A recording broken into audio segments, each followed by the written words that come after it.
আসসালামু আলাইকুম রহমতুল্লাহি আবরাকাতুহু। মামুন ইনু ম্যাথ একাডেমির পক্ষ থেকে তোমাদের শুভেচ্ছা অভিনন্দন। আমি আজকে গ্রুপ 2-এর চ্যাপ্টার 2 গ্রুপ 2-এর তৃতীয় লেকচারে আমি তোমাদের জন্য কয়েকটা আজকে ম্যাথ সলিউশন করে দেবো। আমি পরের লেকচারে আমি তোমাদের বোর্ডে 2টা অঙ্ক করে দেবো। সেটা হলো, দেখো, এই সমস্যা 11 এবং সমস্যা 13, এই 2টা ম্যাথ আমি তোমাদের জন্য বোর্ডে সুন্দর করে বুঝিয়ে দেবো। তো আমি আজকে এখন যে ম্যাথ করাবো সেটা হলো, দেখাও যে সকল ধনাত্মক মূলদ সংখ্যার সেট কিউ প্লাস, এখানে কিউ হচ্ছে মূলদ সংখ্যা নির্দেশ করে। আমরা 9-10-এ দেখেছি বাস্তব সংখ্যা অধ্যায় প্রথম অধ্যায় গণিতের অপারেশনের সাপেক্ষে গ্রুপ গঠন করে, যেখানে A asterisk B equal AB by 3 দ্বারা অ্যাস্টারিস্ক সংজ্ঞায়িত হয়। বুঝছো? এই অঙ্কটা দেখো আমি তোমাদের জন্য সমাধান করাবো। দেখো, এখানে বলেছে প্রমাণ দেওয়া আছে A asterisk B equal AB by 3 for all A comma B belongs to Q plus. তার মানে এই এ বিটা এই কিউ প্লাস মানে ধনাত্মক সংখ্যা, ধনাত্মক মূলদ সংখ্যার মধ্যে কি বলতো বিদ্যমান। তো আমরা মূলদ সংখ্যা কিন্তু আমরা জানি যে মূলদ সংখ্যাকে যে সকল সংখ্যাকে ভগ্নাংশ আকারে প্রকাশ করা যায় সেটা হচ্ছে কি মূলদ সংখ্যা। একটা লব লাগবে, একটা হর লাগবে। দেখো তো, এই যে লব বাই যদি হর হয় সেটা হবে কি মূলদ সংখ্যা। লব বাই হর না হলে, এই লব বাই হর যদি না হয় সেটা মূলদ সংখ্যা হবে না। বুঝছো? তো দেখো দেওয়া আছে A asterisk B equal AB by 3। হ্যাঁ, তাহলে 1 নাম্বার হচ্ছে কি, যদি গ্রুপ গঠন করে তাহলে 1 নাম্বার আমাকে যে জিনিসটা প্রমাণ করতে হবে সেইটা হলো কি বলতো, আবদ্ধতা বিধি। এই যে 1 নাম্বার আমরা প্রমাণ করছি আবদ্ধতা বিধি। যেহেতু A comma B belongs to Q plus, এই দুটো উপাদান আছে, তাহলে আবদ্ধতা বিধি কি গুণ করা লাগবে, ঠিক না? তাহলে দেখো তো, এই যে এ আর বি যদি আমরা জানি একটা গ্রুপের যদি উপাদান হয়, যে উপাদান হয়, তাহলে আর আবদ্ধ বিধি কী পড়ছিলাম, এ অ্যাস্টারিস্ক বি, তাই পড়ছিলাম না? তাহলে দেখো তো, এখানে আমরা কি করেছি, তাহলে এই দুটো যদি আমাদের আবদ্ধ বিধি মেনে চলে তাহলে আমরা এখানে কী লিখতে পারি, দেখো তো, এ আর বি, তাহলে এ কমা বি যদি কিউ প্লাসের যদি উপাদান হয় তাহলে আমি লিখতে পারি কি এ অ্যাস্টারিক্সে যায়, যে লিখতে পারি না?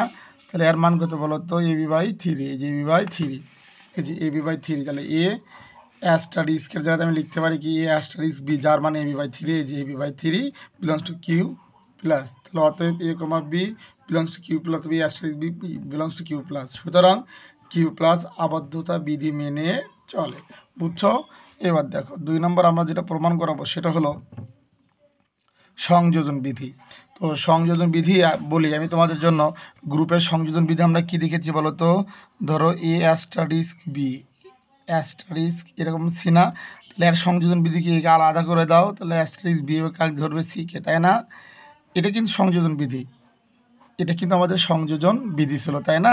তাহলে দেখো তো, আমরা দেখেছি কি বলো তো, এখান থেকে যে জিনিসটা দেখেছি সেটা হলো এই যে, তাহলে যে কোনো এ কমা বি কমা সি, তিনটে A B C belongs to Q প্লাসের জন্য আমরা পাই। তাহলে মনে করো এ বি সি এই কিউ প্লাসের উপাদান, তাহলে আমরা কি পাই বলো তো, তাহলে আমরা পাবো সংযোজন বিধি অনুযায়ী কি জানি, সংযোজন বিধি অনুযায়ী কি, দেখো এখানে কি করেছে তারা, ধরো এ অ্যাস্টারিস্ক বি অ্যাস্টারিস্ক সি, তাহলে এ অ্যাস্টারিস্ক বির মান কত বলো তো, এ বি বাই 3, তাহলে এ বি বাই 3, তারপরে কি এইটা সি। বুঝছো? তাহলে আমি এখান থেকে আমার কী লিখতে পারি, দেখো এবি বাই 3, তাহলে যেহেতু দেখো তো, যেহেতু এখানে সবগুলো নিচে আমার সিদ্ধ করেছে কি, তাহলে দেখো তো এই যে এখানে দেওয়া আছে না, এই যে দেখো তো সিদ্ধ করেছে কি, দেওয়া আছে কি, এই দেখো ভালো করে দেখো, দেওয়া আছে এই অ্যাস্টারিস্ক বি যদি এবি বাই 3 হয়, তাহলে আমি সবগুলো নিচে 3 দাও, তাহলে এখানে এই যে এবি বাই 3 আছে দিলাম, যে অ্যাস্টারিস্ক সি বাই 3, এই 3 সবগুলো উপাদানের নিচে 3 দিয়ে দিতে হবে। বুঝছো এইটুকু? এরপরে ধাপটা দেখো, তাহলে এখানে আমার কি করেছে, সংযোজন বিধি অনুযায়ী, তাহলে এখান থেকে আমি কি লিখতে পারি, তাহলে এ বাই 3 অ্যাস্টারিস্ক বি বাই 3 লিখতে পারি না, অ্যাস্টারিস্ক কি সি বাই 3 লেখা যায়। বুঝছো? এটা আলাদা করে, এর হরও কিন্তু এটা, বির হরও এটা না, তো A by 3 asterisk B by 3 asterisk, তাহলে এটা সংযোজন বিধি অনুযায়ী কী লিখতে পারে, তাহলে এটা এ বি ধরছে না যে এখানে, তাহলে এ বি কিন্তু ধরেছে, তাই না? তাহলে এখানে একে আলাদা করে দাও, তাহলে এ বাই 3কে আলাদা করে দিলাম অ্যাস্টারিস্ক, এখানে ধরো কী হবে বলো তো, বি বাই 3 অ্যাস্টারিস্ক কি সি বাই 3, তাহলে আমি লিখতে পারি কি এ বাই 3 অ্যাস্টারিস্ক, এটা কি, তাহলে বিসির নিচে একটা 3 দিলে হয়ে যাবে কিন্তু, ঠিক না? এই দেখো, তাহলে এই যে A/3 এই যে কি BC/3 তোমরা সুন্দর করে নিবা। হ্যাঁ, আমি যেখানে বুঝাইয়া দিলাম তোমাদের জন্য। দেখো আবারও বলছি এখানে দেখো, তাহলে A*B*C। তো দেখো তো A*Bর মান দেওয়া ছিল কি AB/3, এটা কিন্তু দেওয়া ছিল অঙ্কে, দেখবা তোমরা। হ্যাঁ, এই যে দেওয়া আছে কিন্তু এখানে সিদ্ধ করেছে কি যে A*B = AB/3, তাই না? তাহলে দেখো, তাহলে এটা মান লেগেছে AB/3*C। তারপরে দেখো এই যে 3টা প্রত্যেকটা উপাদানের নিচে হবে, তাহলে AB/3 তো আছে, সির নিচে 3টা আমি দিয়ে দিলাম। এখন দেখো তো এটা আমি লিখতে পারি কি A/3, কারণ A এর হরও 3, বির হরও 3 না, তাহলে আমি লিখতে পারি A/3*, B/3*, C/3। তাহলে সংযোজন বিধির নিয়ম অনুযায়ী কি এখানে দেখো তো A আর B ধরছে, সিকে আলাদা করছে, বাট একে আলাদা করে দাও, এবার তারপর কি B আর সিকে ধরো, তাই না? তাহলে আমি লিখতে পারি A/3*, B আর সি গুণ করো BC, নিচে 3/একটা লিখলে এইটাই বোঝাচ্ছে কিন্তু, বুঝছো? এটা হলো কি সংযোজন বিধি। তাহলে কি বলো তো, কিউ প্লাস সংযোজন বিধি কি সিদ্ধ হয়। এবার দেখো অভেদকের অস্তিত্ব। তো ধরি কিউ প্লাসের অভেদক উপাদান ই, আমরা জানি কিন্তু যে গ্রুপের অভেদক উপাদান কিন্তু ই, তখন যে কোনো এ বিলংস টু কিউ প্লাসের জন্য আমরা পাই কি পাচ্ছি, দেখো আমরা পাই কি বলো, A*E = A, তাই না? সংযোজন বিধি অনুযায়ী। তো সংযোজন বিধি অনুযায়ীতে এটা হচ্ছে তোমার অভেদকের অস্তিত্ব। তো অভেদকের অস্তিত্বতে দেখো আমরা কি পেয়েছি এখানে, তাহলে দেখো তো এখানে কি এই যে A*E = A, দেখো তো ইর মানে আমরা জানি অন, তাহলে অন হলে কি হবে, এ হবে না, তাহলে A*, দেখো তো এটা আমি কেন A/E লিখছি, যদি A*B যদি কি হয় AB/যদি 3 হয়, তাহলে A*B যদি ই দেয়, তাহলে আমি কি লিখতে পারি AE/3, তাই লেখা যায় না? দেখো তো এই রূপ থেকে আমি এটা লিখেছি, এই দেখো, তাহলে AE/3 = কি A। তাহলে দেখো তো আমরা যদি করি আর গুণ করি, তাহলে এরকম ছিল না যে এ ইর মান কী ছিল বলো তো, এর মানে AE/3 তার ইকুয়াল ছিল A। আর গুণ যদি আমরা করি আর নিশ্চয় মনে মনে 1 আসে না, তো এটার সাথে এটা গুণ করো, তাহলে হবে AE = 3 আর এ গুণ করলে কী হবে 3A। তাহলে আমরা এখানে ইর মান যদি বের করি, তাহলে = কী হবে 3A/A। তাহলে এটা কেটে দাও, তাহলে অতএব E = কী হবে A। এই যে দেখো,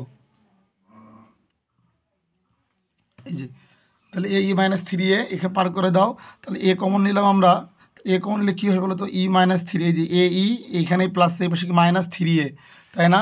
এই যে -3 = 0, তাহলে এখানেও এ আছে, এখানেও আছে, একটা এ আমি কমন নিলাম, এই যে E-3 থাকলো, তাই না? এবারে দেখো তো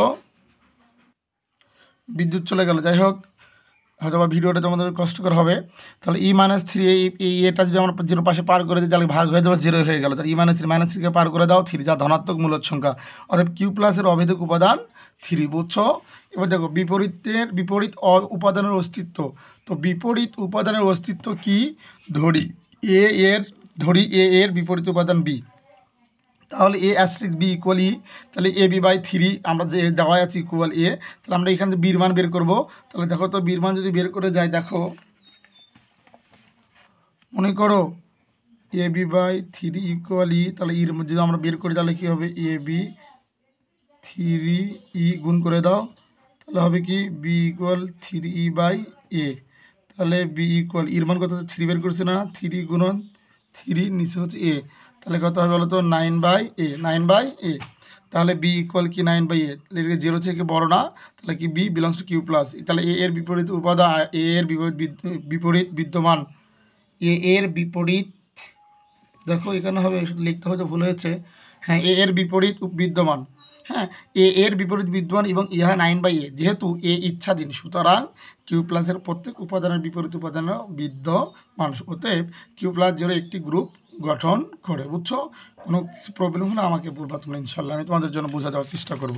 তারপরে দেখো যে ম্যাথ আমি তোমাদের জন্য সমাধান করে দেবো, সেটা হলো এই যে সমস্যা 11, সমস্যা 13। আমি তোমাদের জন্য এটা দেখো, আমি তোমাদের জন্য এটা আমি বোর্ডেই করে দেবো সুন্দর করে। এরপর আমি যেটা করাবো সেটা হলো এই যে এটা করাবো। দেখো সমস্যা 14, ভালো করে দেখো, এই যে বাস্তব সংখ্যার সেট আর কি একটি গুণনীয় গ্রুপ, যুক্তি দাও। তো এবার যেটা করাবো সেটা হলো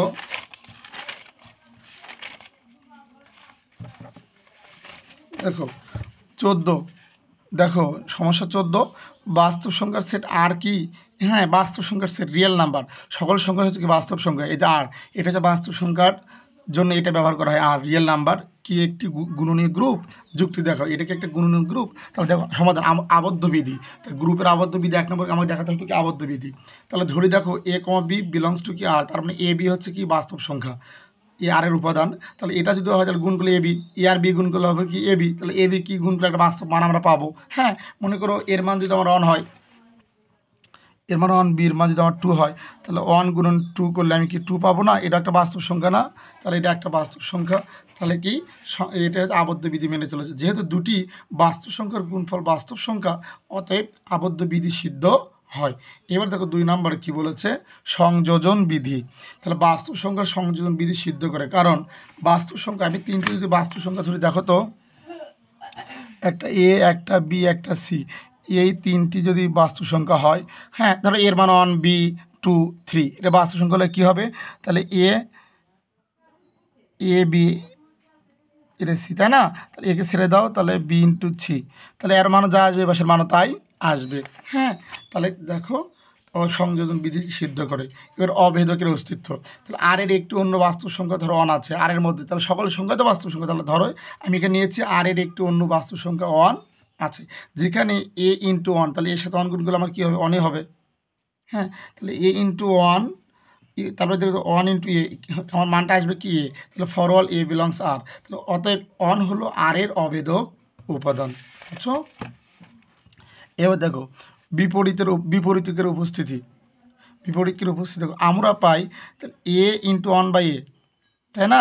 তাহলে আমরা লিখতে পারি কি বিপরীত উপস্থিতি হলে এই যে এ into A inverse equal A inverse into এ, তাহলে লিখতে পারি এ ইন্টু ইনভার্স এ ইনভার্স 1 মানে 1 বাই এ, এটা লিখতে পারি 1 বাই এ ইন্টু এ। তাহলে দেখো তো এই পাশে 1 আসছে, এই পাশে কি 1 আসছে না? তাহলে দেখো এই যে 1, যদি এ ইকুয়াল 0 হয়, তাহলে যে এ যদি 0 হয় তাহলে কী হবে বলো তো? তখন উপরের ফলাফল সত্য হয় না। তাহলে 0 এর মান যদি 0 হয়, দেখো তো তাহলে এ গুণন 1 বাই এ, এ গুণন 1 বাই এ যদি 0 হয়, তাহলে 0 গুণন 0, তাহলে সবগুলো কী হয়ে যাচ্ছে? 0 হয়ে যাচ্ছে। তাহলে উপরের ফলাফল কী হবে? সত্য হবে না। অতএব আর এর সকলে এ বিলংস আর এর জন্য বিপরীত উপাদান বিদ্যমান নাই, অর্থাৎ আর এর প্রত্যেক বিপরীত উপাদান আর এ নাই। সুতরাং বাস্তব সংখ্যার সেট আর গুণনীয় গ্রুপ নয়। এবার দেখো আমি তোমাদের জন্য যেটা সমাধান করাবো সেটা হলো সমস্যা 16 দেখো করাবো। দেখাও যে পূর্ণ সংখ্যার সেট, এই সমস্যা 16টা দেখো একটু। সমস্যা আমি 15, এই যে সমস্যা 15 তোমাদের জন্য এটা আমি হোমওয়ার্ক দিলাম, দেখো এটা করবা, এটা করে নেবে কি? দেখাও যে অশূন্যক মূলদ সংখ্যার সেট, অশূন্যক মূলদ সংখ্যা ওই যে আগেকার যেভাবে করলা, মূলদ সংখ্যা একটা ধরে নিতে হবে। ধরো যে একটাকে লব ধরবা, একটা হর ধরবা, কিউ নট গুণপুরকের গ্রুপ। তো দেখো এখানে ধরি কিউ নট অশূন্যক মূলদ সংখ্যা এ আর বি, এ বাই বি, দেখো এ হচ্ছে লব, বি হচ্ছে কি হর, তাহলে A not equal 0, B not equal 0। হ্যাঁ, এটি তারপরে ধরে নিই, তোমরা পারবা, বুঝতে পারবা, না বললে আমাকে বলবা, আমি করে দেবো ইনশাল্লাহ। এবার 16 নাম্বারটা করাবো। দেখো দেখাও যে পূর্ণ সংখ্যার সেট যোগ অপারেশন, দেখো পূর্ণ সংখ্যার সেট আই, যেটা হচ্ছে ইন্টিজার নাম্বার। তো আই হচ্ছে, আইটা কেন দেওয়া হয়েছে? পূর্ণ সংখ্যার সেটকে আই দ্বারাও প্রকাশ করা হয়। আই ইন্টিজার নাম্বার, যাগুলো পূর্ণ সংখ্যা, যোগ অপারেশনের অধীনে একটি গ্রুপ গঠন করে, এটি কি গুণ অপারেশনের ক্ষেত্রে গ্রুপ গঠন করবে? যাচাই করো। এখন দেখো প্রথম অংশ আমরা জানি আই, তাহলে আমরা কি জানি? দেখো আমরা নবম দশম শ্রেণীর গণিতে বাস্তব সংখ্যাতে পড়েছি পূর্ণ সংখ্যা বা ইন্টিজার নাম্বার কাকে বলে। এই দেখো সকল ধনাত্মক ও ঋণাত্মক সংখ্যাকেই পূর্ণ সংখ্যা বলে। তাহলে 0 থেকে +-1 +-2 up to dot dot dot এরকম বাড়তে থাকবে। হ্যাঁ, এগুলো হচ্ছে পূর্ণ সংখ্যা, তার মানে প্লাস মানও আছে মাইনাস মানও আছে। হ্যাঁ, যাকে আই বা জেড দ্বারা প্রকাশ করা হয়। আবারও বলছি, সকল ধনাত্মক ও ঋণাত্মক সংখ্যাকে পূর্ণ সংখ্যা বলে, যাকে আই বা জেড দ্বারা প্রকাশ করে। এখন এটাকে গ্রুপ গঠন করে, তাহলে গ্রুপ গঠন করার জন্য আমাকে কটা জিনিস দেখাতে হবে বলো তো? 4টা। আবদ্ধতা, সংযোজন, বিপরীতের অভেদকের অস্তিত্ব, বিপরীতের মানে অস্তিত্ব, এই দুটো আমাকে 4টা জিনিস দেখাতে হবে, তাহলে আমার গ্রুপ হবে। হ্যাঁ, তো দেখো এক আবদ্ধ বিধি, যেহেতু পূর্ণ সংখ্যার যোগফলও একটি পূর্ণ সংখ্যা আসবে, তাহলে দেখো তো A B for all A B belongs to I, যদি এ বি আই এর পূর্ণ সংখ্যা হয়, তাহলে এ প্লাস বি এই দুটো যোগফল কী হবে? একটা পূর্ণ সংখ্যা হবে। তার মানে আবদ্ধ বিধি মেনে চলেছে, তাই না? এবার দেখো সংযোজন বিধিটাও মেনে চলবে অবশ্যই। তাহলে আমরা জানি দেখো for all A B C I belongs to I, তাহলে এ বি সি যদি আই এর উপাদান হয় তাহলে কি এ প্লাস বি সংযোজন করো, এ প্লাস বি প্লাস সি, একে আলাদা করে দাও প্লাস বি প্লাস সি, তাহলে এটা কী হবে বলো তো? তাহলে আই সংযোজন বিধি সিদ্ধ করে। যে কোনো মান বসাও না করে এই পাশেও যা আসবে এই পাশেও তাই আসবে, তার মানে এই পূর্ণ সংখ্যাটা কি সংযোজন বিধি সিদ্ধ করে। 3 নম্বরটা দেখো তো কী বলেছে, অভেদকের উপস্থিতি। তো অভেদকের উপস্থিতি হচ্ছে 0 বিলংস টু আই এবং ফরওয়াল এ বিলংস আই এর জন্য। তাহলে আয়ের মধ্যে 0 আছে, দেখো এই যে পৃষ্ঠাটা উল্টাচ্ছে না, এখানে দেখে এই যে দেখো তো 0 আসে না, এই যে 0, এই যে 0 আসে না, আবার কি এ ধরো এও একটা আমি জন্য এর জন্য, তাহলে এ প্লাস 0 0 প্লাস ইকুয়াল কি আসবে, এ আসবে।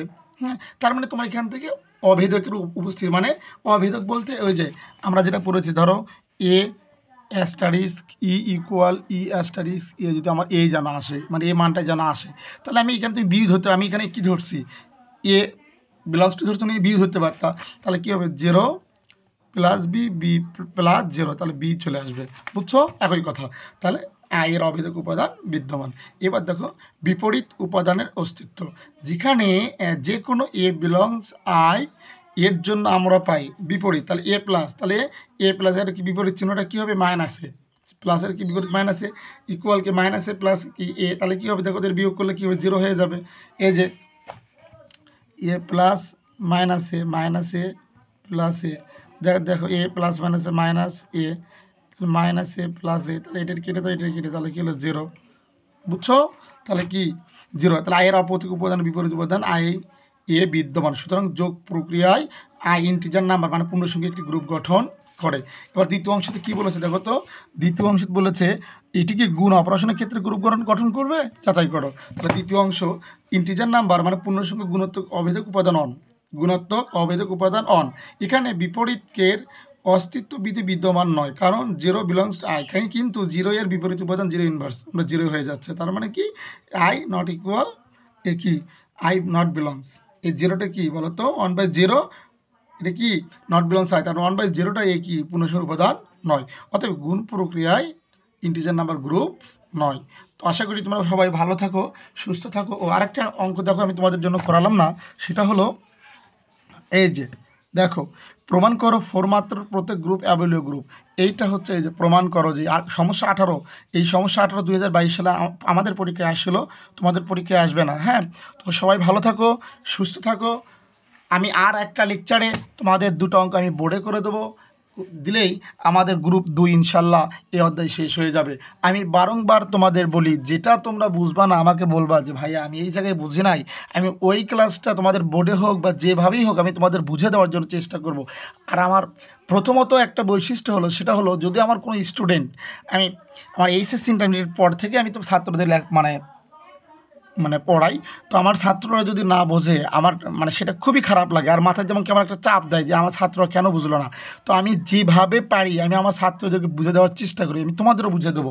তো আমি আবারও বলছি, যারা আমার সঙ্গে যোগাযোগ করবে, যারা আমার এই ক্লাসগুলো নেবে, আমি তাদের জন্য ক বিভাগের পরীক্ষা নেব, আমি তোমাদের জন্য খ বিভাগের পরীক্ষা নেব, গ বিভাগের পরীক্ষা নেব এবং সাজেশন দেবো, সর্বাত্মক তোমাদের পাশে থেকে তোমাদের ভালো রেজাল্ট করার জন্য চেষ্টা করবে ইনশাল্লাহ। তো আমার এই নাম্বারে 01714669593, হ্যাঁ, এই নাম্বারে যোগাযোগ করলে আমাদের সঙ্গে তোমার যোগাযোগ হয়ে যাবে ইনশাআল্লাহ। সবাই ভালো থাকো, সুস্থ থাকো। আসসালামু আলাইকুম রহমতুল্লাহ।